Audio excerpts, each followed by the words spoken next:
welcome back to my channel.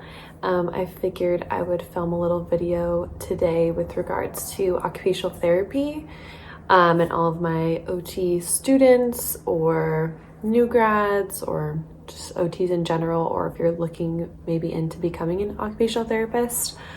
This is hopefully a video for you.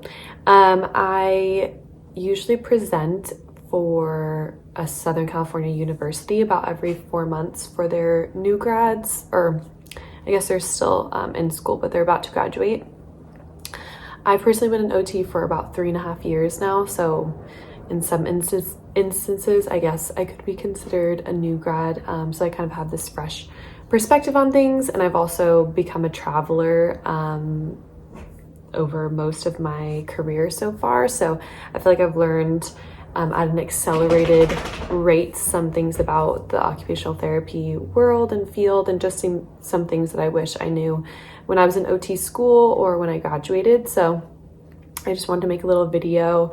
I have some questions from the Q&A that I just did with the university students, so hopefully some of these questions and answers would be helpful for you, and I can do more of these videos in the future and go into depth on some topics more, especially travel occupational therapy, because I just feel like there's so much to say about that and all the different settings and pay and companies and all of that I feel like that's its own separate video. So comment below if you are interested in knowing more about travel occupational therapy and what that all entails, because I feel like I just went into it blindly, and yeah, there's some things that I know now that again, I wish I would have known back then. But I want to start with a few of the questions that they had about when you're in school and you're about to graduate. So they were asking about resumes, pay, debt, a lot of the big topics that we, have to deal with as OT students, even PT students or nursing students, and fresh new grads. So a big one was, sorry, my dog has, a big one was resume. So the university that I went to was in Southern California, and they did a resume builder class with us. And then they also built us a resume. They took these horrible, at least mine was a horrible photo, because I didn't know the photo was happening, and just not it. And I personally just don't want my photo on my resume. I don't think it's necessary. Now that I've applied to plenty of jobs, they don't care really what you look like. So I just don't think that that's a necessary thing to have on there.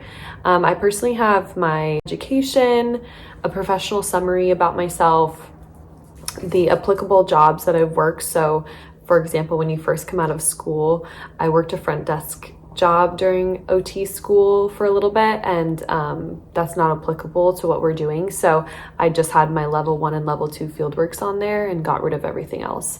And now I just have every OT job that I've worked. So yeah, have that. And then I have my accomplishments. We all do a thesis, and I feel like that's a really big piece of what we do in school, and you learn a lot, and it's time consuming. So I feel like that should be on your resume. And then I presented at a few conferences after for that thesis, so I put those on there. And then I have my licenses and certifications. If anyone has more questions about this and wants me to make this into a separate video and put my resume up on the screen and my references and cover letter, I'm happy to do that too. I was mentoring a few of the students and sent them all my resume. So yeah, licenses and certifications in there as well. So OTR-L, I'm licensed in California. So again, most of this should be applicable outside of California, but if it's not, don't come for me. This is just my personal experience and my experience in California and just my experience as an OT. And then I'm BLS certified, and I'm trying to get primitive reflex integration certified. So I have those on there as well, or any certifications I get would go in that spot also. To that note, they had asked if you get certified in anything or get a doctorate, do you get paid more? The answer is usually no. And that's why I didn't get my doctorate. I know some people are gonna have to just be required to get that in the future, but the rest of us will be grandfathered in, thankfully. But you don't get paid more for having your doctorate. and it's more to go to school for a little bit longer. And then for certifications, you don't necessarily get paid more, but some places would be more likely to hire you if you had a certification. For example, one of my best friends, she is certified in, she has her advanced swallowing and feeding certification. So a lot of outpatient pediatric facilities want to hire her because she has that advanced certification that a lot of their therapists don't, and feeding is a really big part of pediatrics. So that's an example of how to get a job, but usually you wouldn't get a certification until you've already been working for a bit and you kind of know what certifications you're interested in. Usually a company will pay for it, or help you pay for it. So that's a good thing to wait on and see if the company you work at will pay for certifications. Licensures as well. Some companies will, if you're just getting your license. All of that can be really costly with the NBCOT exam and then your license. So they may pay for it. Travel companies I know do, especially if you go out of state, they'll pay for your new license to go elsewhere. They've paid to renew my license. So that's a really good opportunity as well. So yeah, I think that was a big question. I'm trying to just reflect on what I put down for my Q&A list. So they also asked about the NBCOT, and I personally used TrueLearn for studying, which was paid for, I guess, by us, but through my university. And those questions were the most similarly worded to the NBCOT. They're very wordy, which I was hoping was not how the NBCOT was going to be, but unfortunately it was. So you really have to read slowly and decipher. They give you 4 answers and all of them could be true. So it's one of those where you have to figure out which one is the most true, or based on what they're asking in their paragraph of a question. So yeah, TrueLearn's very similar to that, but I also did the AOTA exam prep, I think is what it's called, and you have to pay for that one. So I shared it with a peer at the time, and that one was really helpful to learn the material. Like if I had forgotten some of the material or we didn't really go that in depth on it, that was just a good way to like relearn or learn things, and then they explain to you why things are a certain answer or why they're wrong. But the wording of the question is not very similar to the NBCOT. So I think when we did the practice exam, I was a little thrown off thinking it would be like the AOTA, and it's not. And the actual NBCOT is more specific, like very specific answers that they're looking for about spinal cord injury or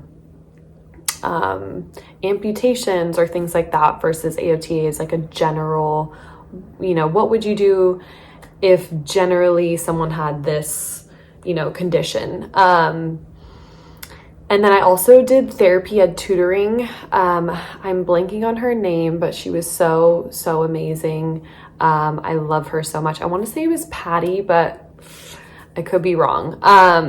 But therapy ed tutoring, that was awesome. That was another thing I had to pay for, which wasn't great, but you're paying so much for the exam that you really want to like give yourself the best chance that you have. So she helped me read the questions and really find those key words so that when I went to the exam, like I could look for those keywords and figure out what exactly they were asking me, because all of the answers are in some way true. She also told me to take 2 breaks. So she made me a little schedule and then told me to bring a high protein and fat snack and then water and take a bathroom break, which were so helpful because during the practice exam, I thought I should just use all of my time in there on the test, not waste any time going to take a break. So I just sat there the whole time, and my brain by the end of it was just fried because it's hours long. So she's like, really, realistically, someone's brain can just not keep that energy going for that long and be able to think properly.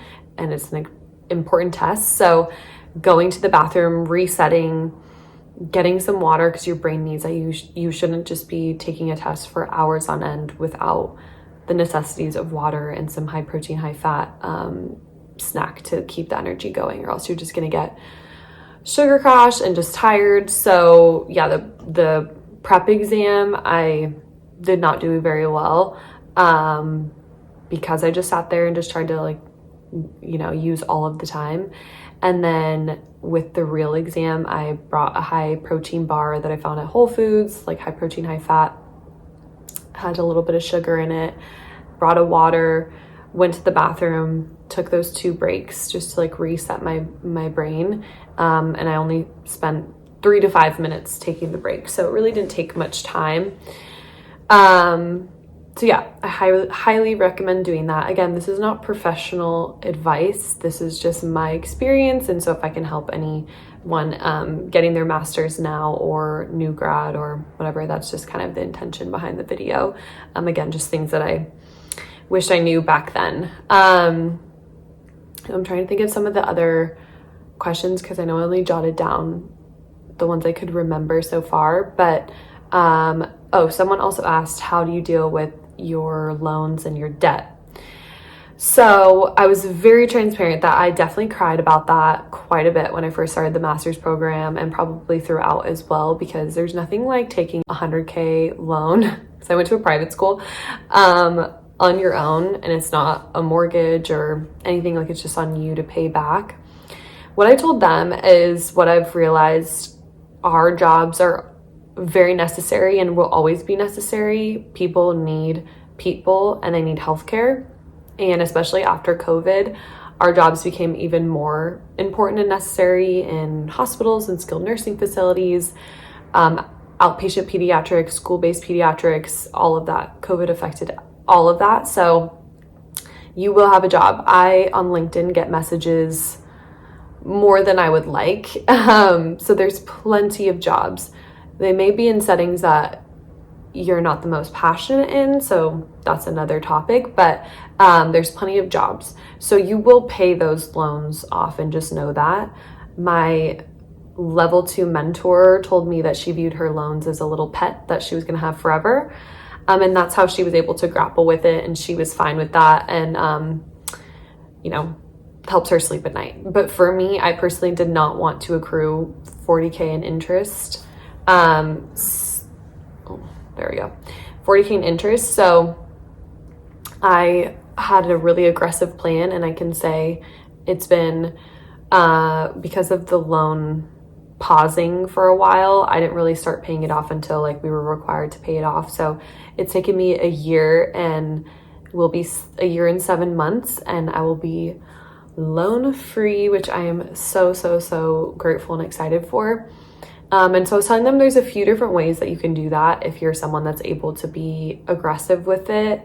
I thankfully also have a fiance that I live with, so that helps with a lot of bills, or if I'm more aggressive some months, that he can help take over some things. So that may not be the case for everybody, but Traveloti is a really great way to pay off your loans, because a lot of the money is considered stipend because you have a tax address and then you're moving somewhere else, and living in a different place to at least 75 miles away, I think, from your tax address, to work, that a lot of your money is tax-free, which is really great, and it helps you pay off your loans faster. I also told them that you can work for a company that's through the state. So if you're at the VA hospital or you work for the school districts, you can qualify for the repayment option. If you work there for 10 years, they will pay off the rest of your loan. So you just have to make the minimum qualifying payment, and then they'll pay off the rest for you. Some companies also just give like tuition assistance, or they'll, just off the get-go, if you work there for 6 months or a year, they'll help you pay it back. That hasn't been my experience with a company, but I have seen that. I briefly worked for Easter Seals, and I know that they offer some tuition assistance like that. And but yeah, mostly travel, and if you work for a state company, or like government funded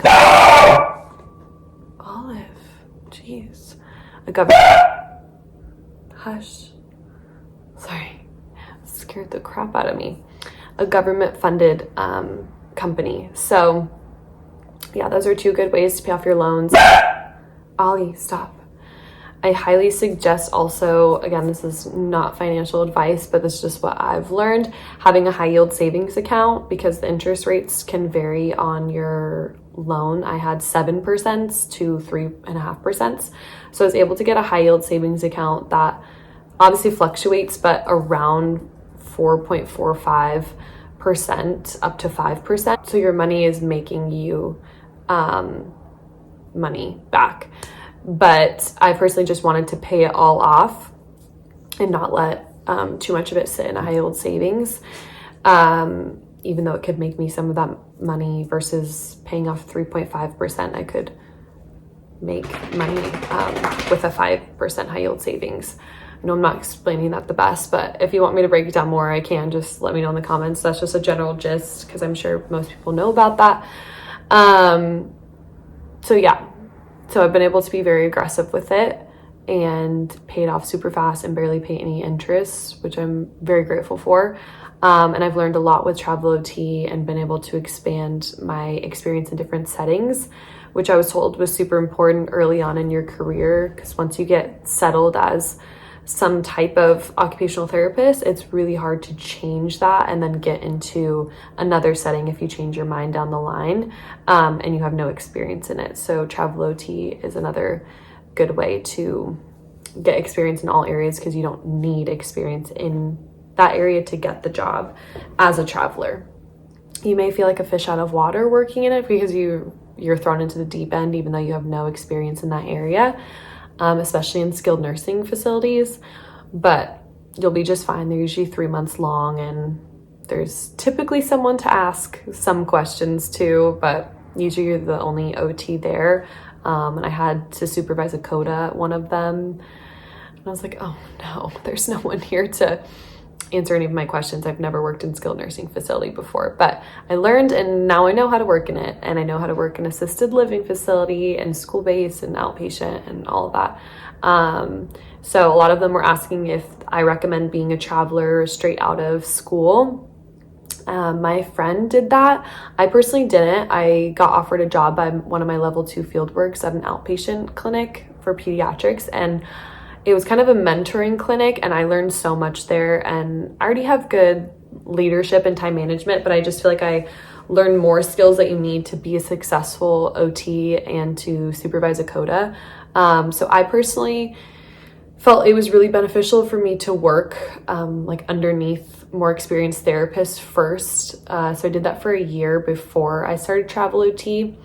And then I felt like I had more skills and more knowledge to be able to work, because usually you're working alone as a traveler, to be able to work alone and be able to stand up for myself if needed, advocate for myself, advocate for patients, know when something doesn't feel right or unethical, whatever. You may get thrown into that situation, again, especially in skilled nursing with Medicare and things like that.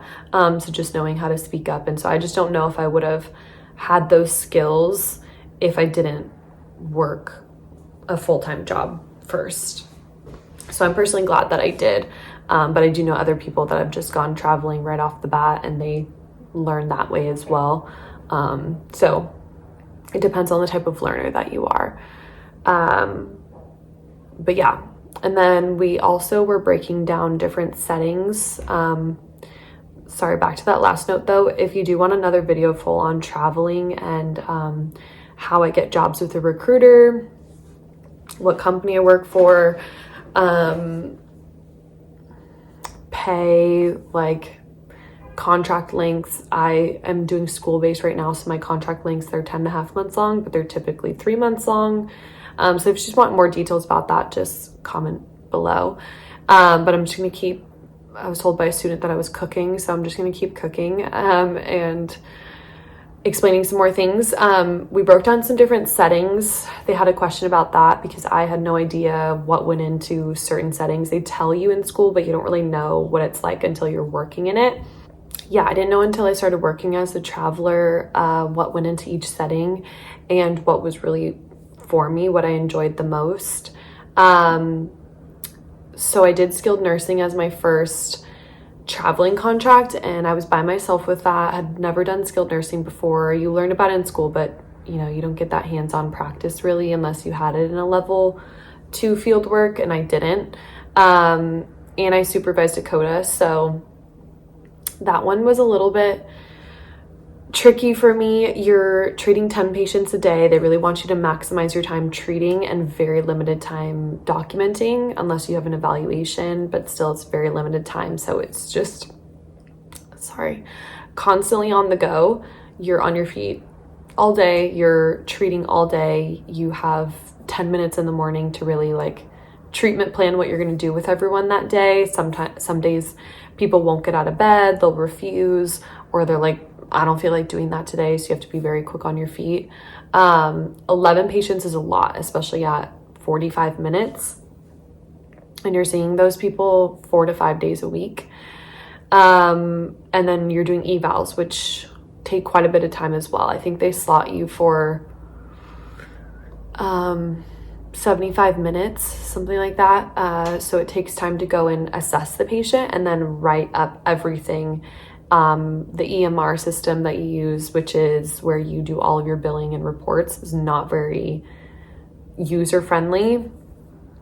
So you have to type all of that up.